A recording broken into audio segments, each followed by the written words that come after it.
Esselamu Aleyküm değerli Müslüman bacı ve kardeşlerim. Gəncliyin həyatımızda ayrı bir yer vardır. Allah Resulü de sallallahu aleyhi ve sellem bize demiştir ki, qiyamət günü ömrümüzü harda keçirdiyimiz bizden soruşulduqdan sonra. Əlavə olaraq gəncliyimizi harda keçirdiyimiz de bizden soruşulacaq.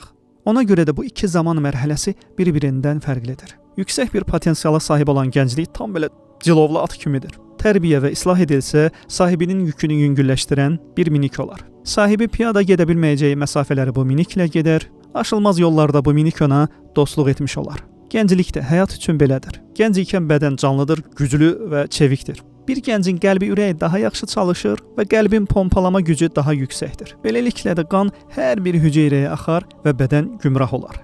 Bir gəncin ciyərləri daha çox hava yığar. Köksü daralmamışdır, hər zərrəsində həyat vardır. Bədən daha əsnəkdir, ağır yükləri qaldırıb daşıya bilir. Bir gəncin gözü daha yaxşı görür və qulaqları daha yaxşı eşidir. Pərdələri gərilməyib və ağırlıqlar qoyulmayıb. Dilində dad reseptorları daha çoxdur. Beləliklə nemətlərdən daha çox ləzzət alır. Bədən həyat burulğanında çox yorulmayıb. İfsad özəyə kimi gəlib çatmamışdır hələ. Buna görə də zehin fitrətə edilən xitaba açıq vəziyyətdədir. İnsanı yüksək mənzillərə aparan həyatın bu dönəmini dəyərləndirə bilənlərə Allah Rasulundan sallallahu aleyhi və səlləm müjdələri vardır.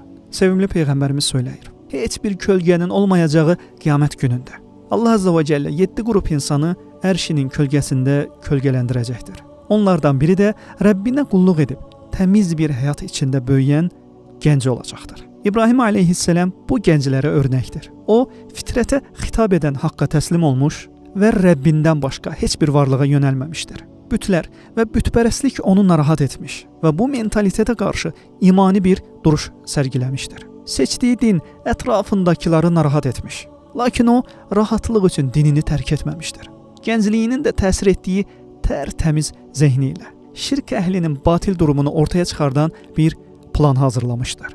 Qövmünün ibadət etdiyi bütləri parçalamış və sadəcə aralarında ən böyük olana toxunmamışdır. Bunu görən bütpərəstlər bunu kimin etdiyini düşünmüş, lakin tapmaqda çətinlik çəkmişdilər. Bəziləri İbrahim deyilən bir gəncin onları pislədiyini eşitmişik dedilər. İbrahimə aleyhisselam bunu onun edib etmədiyini soruşduqları zaman bu tövhid imamının dilindən şuur dolu bu sözlər tökülmüşdü.